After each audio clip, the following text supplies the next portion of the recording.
This episode of WDW Today is being sponsored by MEI and Mouse Fan Travel. And hey, we're all planning a trip to Walt Disney World, right? We're thinking about, October sounds like a great time of year. Or maybe you're thinking about already December reunion, perhaps. Regardless of when you're planning your trip to Walt Disney World, the travel agents at MEI and Mouse Fan Travel can help you plan that perfect trip for you. In fact, they can do all the little busy work for you. They can make all the reservations, make all your ADRs. In fact, they can also help you if you need it. If you got advice questions, if you just want to have a soundboard to go off, what do you think? Should I go to this park first or should I eat here? What do you think? They are there for you. They're very helpful, very nice, and the best part, they're free to you. That's right. You're only paying whatever you'd have to pay to go there anyway, so they're providing their services free to you. Check them out at mousefantravel.com.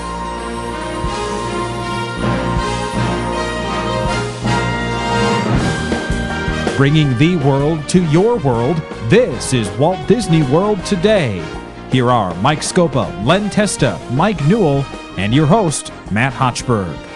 It's Wednesday, May 18th, 2011, and this is episode 878 of WDW Today. I'm Matt Hochberg of StudiosCentral.com.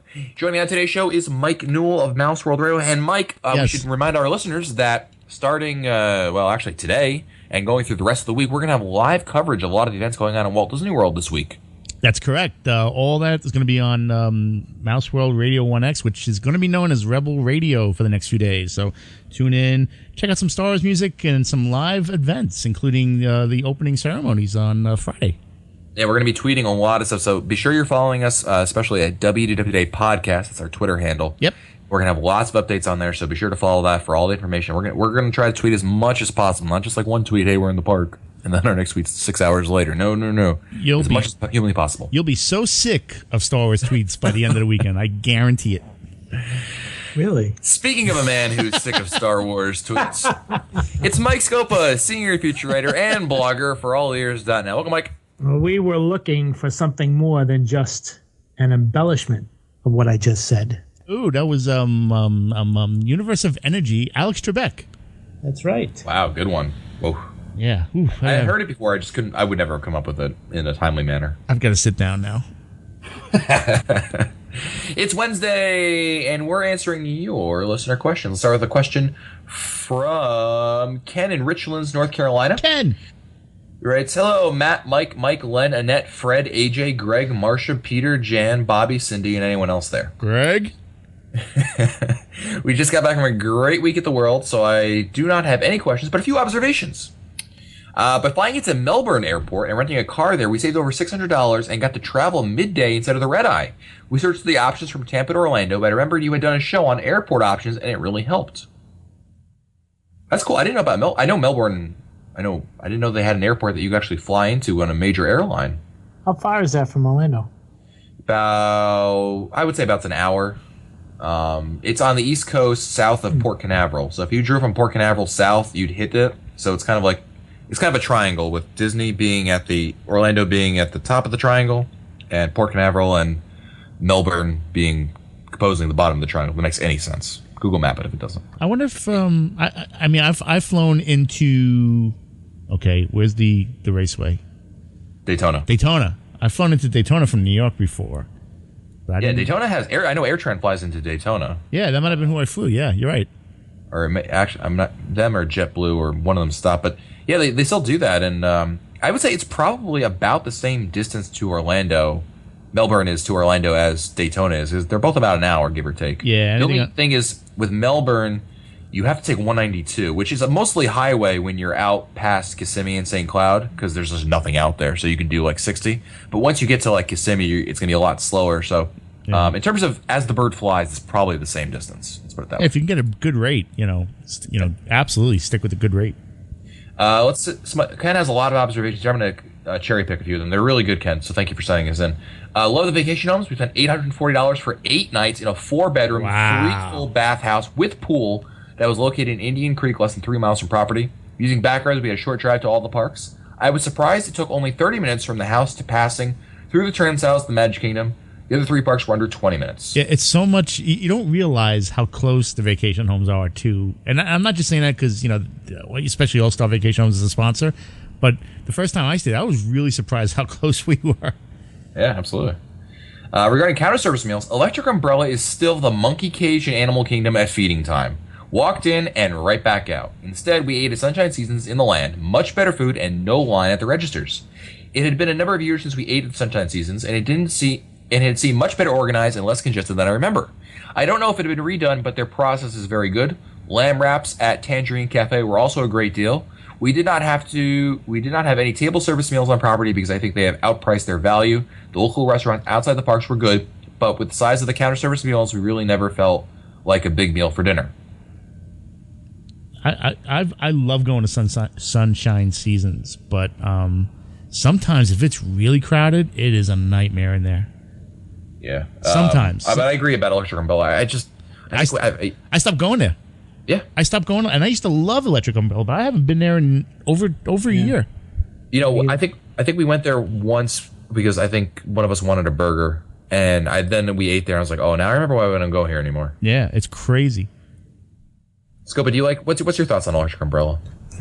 I used to go there in a pinch, but I used to like going there for breakfast. I can remember back when Mouse Fest was in its heyday, a couple of people would have a meet there for breakfast on the morning of the Mega Mouse meet, and it was pretty good. But I don't know, it's a combination of the crowd and the food quality that's kind of turned me off. You know? Next email is from Jody from Milwaukee, Wisconsin. I know this was a while ago, but in episode 864, when you guys were talking about a day at Downtown Disney, Len was talking about the Disney charms for women's bracelets. He was calling them Pandora, which is one brand, probably considered the high end of those items. The Disney ones are done by Chamelia. They hold the rights to making the Disney charms. They fit on the bracelet and are interchangeable with Pandora. Thanks for the great show. Cool. Thank you, Jody. Next email is from Raquel from Rio de Janeiro, Brazil. Wow. Brazil. My family and I will be in Orlando from November 3rd to the 13th. We'll have an opportunity to be in the Disney World parks at least once and still have an extra day off. So I'd like to know your opinion on which park we should visit with that extra day. Should we get a park hopper option and do 2 parks instead? In that case, which ones? By the way, there'll be 6 of us, my husband and I, our 3-year-old son, our niece who's 12, and our nephew who's 17, and my sister-in-law. Congratulations for all the great works you've been doing on the podcast, also on the unofficial guide, lines, touringplans.com, and allears.net. So they're going for about 10 days and the opportunity to be in Disney World parks at least once and still have an extra day left. And it sounds like, so this is a good scope of question, Mike. Do they get the park hopper? And B, do they have an extra day? And if you were doing an extra day, they don't say which parks they're doing, so I'm not sure like if they're spending, 2 days at the Magic Kingdom or whatever, but if you had an extra day, which park would you choose based on a 3-year-old, a 12-year-old, a 17-year-old, and a couple adults? So how many days in all? About 10, November 3rd to the 13th. Okay, 10 days. I think that when you've got a vacation like that, what I would suggest is that they put down on paper put down each day and divide each day in half, and spend the first half of the day in one park, and the second half of the day in the other park. The thing is that you're going to be limited with Animal Kingdom because very unlikely that you're going to want to spend the second half of the day in the Animal Kingdom unless you've got extra magic hours. I'd go with that. I think that when you've got that wide range of ages for the kids, I think I would stick with, oh goodness, it would be a toss-up between the studios and Magic Kingdom. I think I'd kind of lean more towards the studios because I think that the younger the crowd, the more the studios appeals to them, because they're used to all the animated characters that are there. They're more animated. There are more contemporary animated characters in the studios than in the Magic Kingdom. Okay. Very good. Next email is from Steve Bernhard of Austin, Texas. I have run the Walt Disney World Marathon for the past 4 years, and I've stayed in different properties on and off site. On several occasions, I've heard listeners ask the question, what's the best place to stay when running the marathon? Based on my experience, the best place to stay with quick and easy access to the start line is Port Orleans French Quarter. No super early wake-up calls, no bus or parking hassles, no mile-long hike to the corrals, and no endless wait for the start. You can simply walk out of the entrance, down the street, across the road, and then to your corral. When the marathon started at 6 a.m., I would get up around 5 a.m., grab a wake-up shower, and then leave about 20 minutes before the start. Never a problem. One hint, if you're in the far side starting corral, is to cut across in front of the start line because it's nearly impossible to get across that near corrals unless you go all the way to the back. With such an early start, 5:50 a.m. now, staying at French Quarter is the best way to avoid all the pressures associated with getting to the starting line. So, Scope, is this guy recommending that he leaves the resort by foot and walk across the road? I'm not sure what he's saying.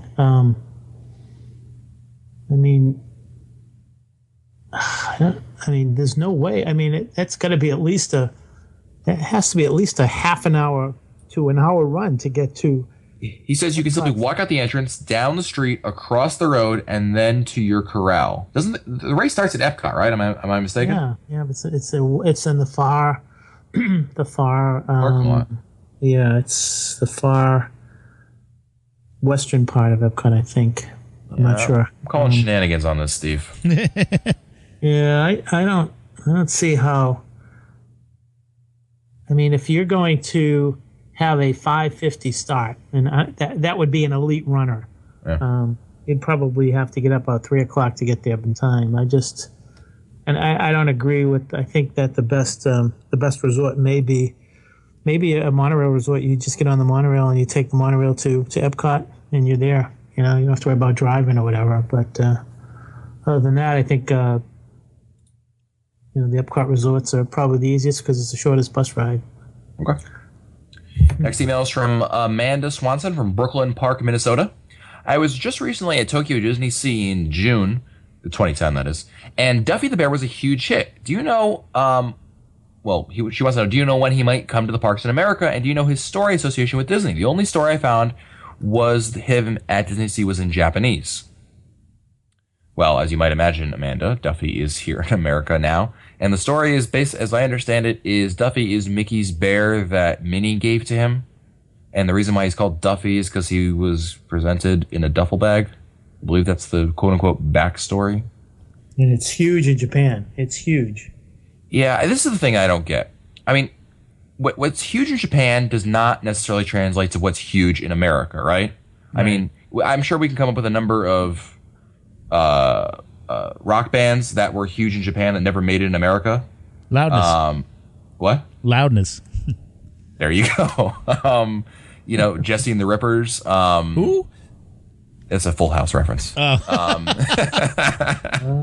But and this kind of reminds me a lot of like Cinderella Celebration. For the Year of a Million Dreams, the thing that came to the Magic, there was a attraction that came in every park, right? Studios got Let's Motors Action, Epcot got Soarin', Everest got Everest, and Magic Kingdom got Cinderella Celebration, which was their castle show.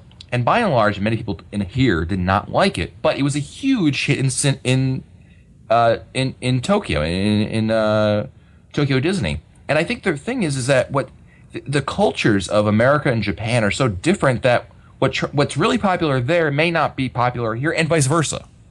And the Duffy thing, first of all, I just think it's a huge marketing push, and I wouldn't have as much of a problem with it if Disney didn't put so much effort into it. Like, to me, they're putting all this effort into it when I think they should be putting it's misplaced resources. You know what I mean? Like, I don't have a problem with them putting out a bear, even though I don't care for it. Like, whatever. There's room for everything, and I don't necessarily care for pins, but I'm not advocating that people stop buying pins or Disney stops producing them. But I just don't like the amount of attention, the amount of in-park attention that Duffy has been getting when you see him all over the place, and Disney really tries to push him, I think, a little too much. That's what I'm trying to say. What are your guys' thoughts on Duffy the Bear? I think I feel the same way, Matt. I think that the pins success was something I don't believe Disney expected, and they did not really shove them down our throats. And I think that had a lot to do with their success. Then we get into Vinyl Nation, and I begin to feel a little push, too much, and I kind of resented that. I resented the pins. I'm not a pin person. So now we see Duffy, and it's a full-blown full court pressure and full court press, and I just don't want to deal with it. No. Yeah, absolutely. Mike? Noel, I mean, do you agree with what we're saying, or? Mike has a really good valid points, but I just don't even pay it any mind. I just ignore it and just keep going. Yeah. I think, Noel, at Scope, I think you hit the nail on the head. It's not that. It's not the product. Not that we're saying, oh, we don't. There's on principle we have an issue with it. Rather, it's just that it's the way it's being marketed. And you said, pushing down our thirst. I think it's a great way of describing it. It's just too much attention for something that's brand new like that. And it's like, that's probably what bothers me the most. So I agree with that, Mike. I think they throw a lot onto the wall and they see what sticks. And not everything that Disney throws is going to be a strike, or not everything that they swing is going to be a home run, and I think that's it. Yep. Next email is from Chris in Norwich, United Kingdom. Greetings from across the pond. I hope the colonies are well. Just a quick question about Toy Story Mania. Before we traveled to Walt Disney World last year, we listened to your show that you recorded about hints and tips for that ride and how to get the best score by working together. Now that Bo Peep's Balloon Pop has been replaced, can you enlighten your avid listeners as to the tips and hints for this new game? Now, I know last week I think we answered the same exact question. I was going to say. But I would have deleted this email, except I actually got a new tip for this. Oh. Because the old tip was in the new scene, you can in Rex and Trixie's Dino Darts, I told you to break break all 6 balloons on the lava flows and the volcano will spew. But actually after that episode, one of our listeners, I don't have the name, I apologize. Someone sent this to me. And it was a great tip, so I wanted to add this in. After you finish that lava flow trick that I mentioned in last week's episode, there are 2 comets, one in the upper right and left corners with a balloon on them. If you pop the balloon 3 times, large comets of multiple balloons will come flying from the side and explode in the middle of the screen. So, there's another tip for you guys for the Rex and Trixie's Dino Darts and Toy Story Midway Mania. Nice. And whoever did that, I apologize, I don't have the name. Thank you for sending that in. Next email is from Janet. We're driving down from Kentucky for our first magical holiday Disney vacation the week before Christmas. It's still a few months away, and we don't know for sure when we'll be able to leave and what the traffic will be like so close to the holidays. I would like to drive at least 10 hours before we stop for the night. Can you recommend a hotel or even a city 2 to 3 hours north of Disney that is good? Would you recommend driving straight through and getting to Disney around 1 a.m.? Any thoughts would be appreciated. We can't wait to be rolling down the interstate to Mickey. Now, this is a good question. Scope, I wanted to ask you this.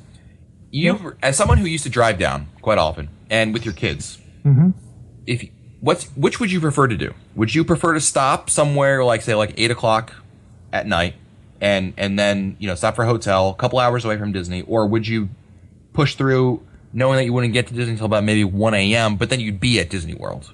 The way that I looked at it, Matt, was that when I was to arrive in Orlando, I wanted to be fresh as a daisy so I could, do some commando touring that first day. So my preference was to not get there at 1 a.m. My preference was to get there sometime early morning. I think the last time I drove, I think I stayed overnight in Jacksonville. Yep. And I think I took off at 3:30. I want to say I took off at 3:30 in the morning, and I made it to Disney. I don't know, was it like 2 or 3 hours? Yeah. And I got there about 5:30, 5:36. Yeah, about sometime 7 or 8 in the morning, and I could go pretty much the whole day, because the adrenaline's going. I think that would be better than I know some people from up here in the Northeast. It takes about 25 hours to drive. At least it took me 25 hours on the road, and I, a lot of people do that in one night, but that then the next day they're not worth anything. So I think that it's good to consider getting there as fresh as you can, because you're going to waste a day. Yeah, if they're coming from Kentucky, they might be taking 75 to the Florida Turnpike. Yeah. But if they are coming through 95, then Jacksonville's a great choice. If you're coming the other way from 75, about 2 hours away is Gainesville from here. 3 hours is like Valdosta, Georgia. My recommendation, regardless of where you're staying, this is a situation. You're going to a city where you've never been before. You don't really care about anything in the city. You just want a nice, clean hotel that's affordable, right? And my recommendation is to use Priceline.com. They are great for situations like this where you don't really care where you're staying. Like, you don't care if you're where in the city you're staying. You just want a good hotel.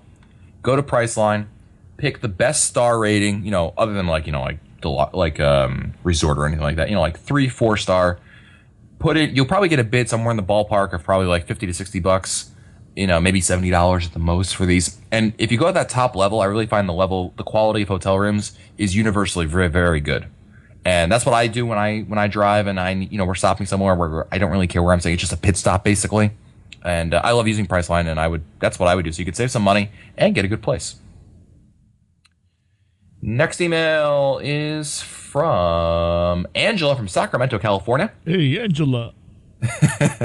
Thanks, Tony. My husband and I will be coming to the world for the first time this December.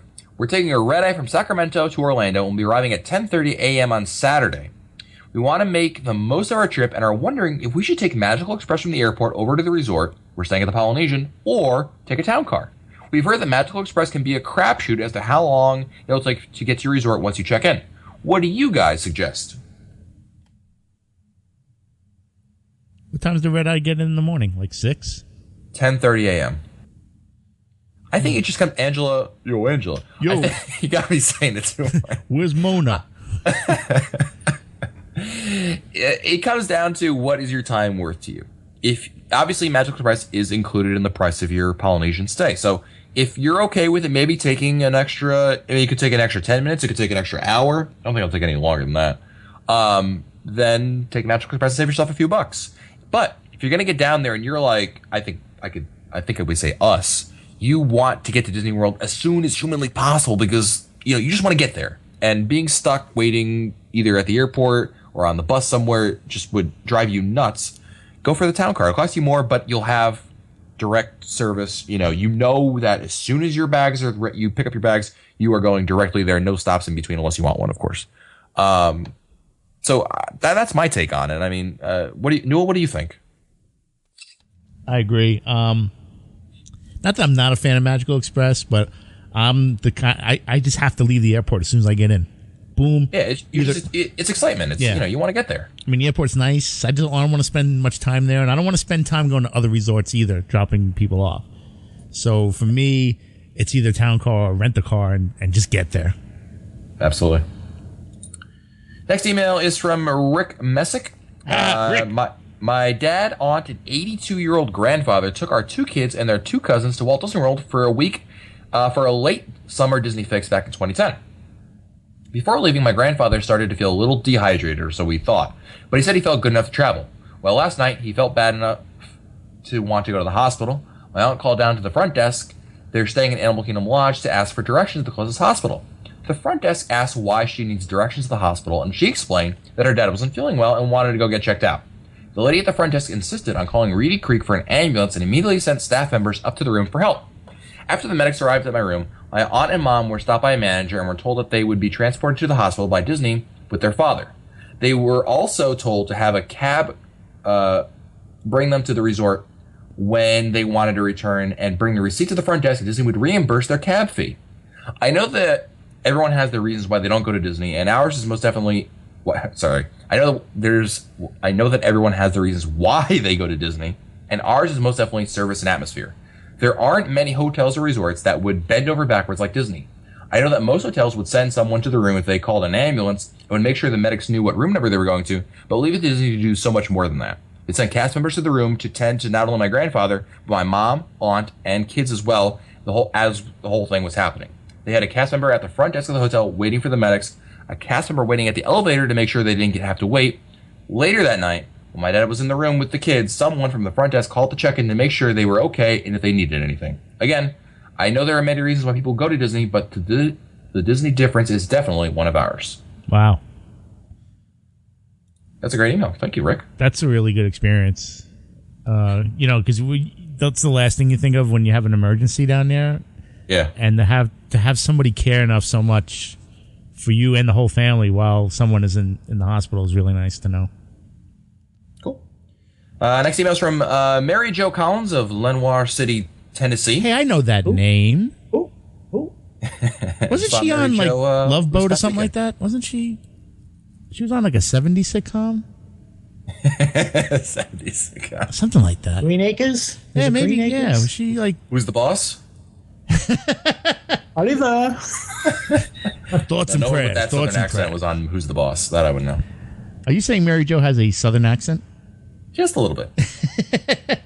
Well, then she was a love Beverly you. Hillbilly. We love you, Mary Jo. Yes, we kid. do. Just a quick question of the day. You got to say it in her voice, though. I'm not going to do that because then she's never going to talk to us again. It's Margaret. I didn't say that. What would you all? Oh, you all right, Y'all? Did she write it y'all? She wrote you all. I think we all know, Mary Jo. You would have said y'all, but okay. Her spell check corrected that. What would you all say are the most overlooked attractions in each park that you love? An attraction that maybe doesn't get a lot of press, but is a favorite of you and your families. For example, my children absolutely love Monsters Inc. Laugh Floor. It's a must-eat trip for my family. Yeah. Sorry. Jeez, you could have just said, "Oh, that's good, nice, good for you."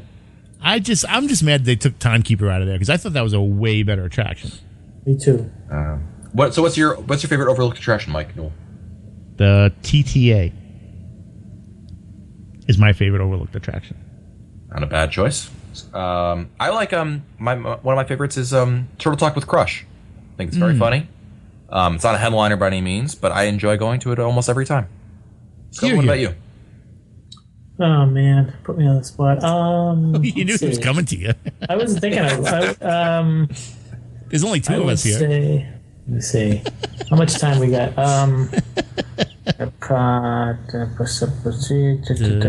you know, I think that last year, a few years ago, I did something that I hadn't done in a long time, and that is I went to all the movies in the World Showcase pavilions, and I think that one of the most underrated ones is probably either the China movie or the Norway movie. Believe it or not, I think they're really worth seeing. So I'd say one of them. Pick one. Yeah, I love the Spirit of Norway. One of my favorites. Very good. Well, it's time for our last question of the day, and that means I'll give Mr. Newell one email to choose from. Well, actually, I'll give him 3 emails to choose from. One gets read today, the other 2 go back to the email queue to be inserted later. You ready, Mike? Yeah, let's go. Your options are Feed Me, Ah, WDW Inside Out, or Tribute to Horizons. oh, you're killing me. Wow, I really want to answer that WDW Inside Out question, but I can't give up Horizon. All right. Last email of the day is from Bruce from Brooklyn. I wanted to plug my Bruce, website. I know Bruce. I work with Bruce. Oh, never mind. You missed my joke, but okay. Oh, sorry. I heard it. Ah, ha, ha. He does have a website. Good. On a, Shenanigans. on a recent podcast, you mentioned Mike Newell, you mentioned why you boycott Mission Space. That's right. Mentioning you don't like the idea of not being in front of Mission Space, telling people Horizons used to be there. Well, in front of Mission Space is a planter of a diamond shape, the same shape that the Horizons building was. But I understand why you use the Hessen speech from Planet of the Apes. I use it myself when in Fantasyland with Winnie the Pooh to my back. Except I use the word heck and darn as darn them all to heck, as this is Disney World after all. That's true. I was a little harsh with the HE double hockey sticks word, but you know, There's also... I'm sorry. Go ahead, Mike. No, it really irked me when it was the way they handled how they were taking it down. I mean, it stood there. There was some sort of problem when they were tearing it down, and part of it was remained standing for the longest time, and it looked terrible. It just was sad the way they did it. Before we get a lot of emails about it, there's also another Horizons reference in Mission Space. When you walk in the gravity wheel, there's the Horizons logo there. The logo's in the middle of the wheel, yeah. Yep. Okay, so... I know that, and I've never even ridden it. But I didn't know about the planner, though. I got to go check that out the next time I'm there. I leave flowers there all the time. A one rose. Matt, you could leave a rock. Leave a rock. Nice. That's to do it for us today. Don't forget, this episode of WDW Today is being sponsored by MEI and Mouse Fan Travel. That's right. They're our sponsors today's episode. You know what? They can help you plan that trip to Walt Disney World, regardless of when you're going and who you're going with. They can help you do it. And they're a fee-free agency. That's right. Their services are free to you. Check them out right now at mousefantravel.com. Don't forget, our next live show is this Sunday, May 22nd, 8 o'clock p.m. Eastern Time. In fact, Mike Newell and I will be live from somewhere in Walt Disney World. That's right. We don't know where yet, but we'll figure it out. We're not going to tell you. So we'll be talking all about what's happening and what's new. And, of course, we'll be taking your questions. So join us. All the details at wdwtoday.com this Sunday, 8 p.m. Eastern Time. For Len Testa, Mike Scopa, and Mike Newell, I'm Matt Hotchford. We'll see you on the next show. Stupid Judy, stupid energy. This has been a production of Mouse World Radio.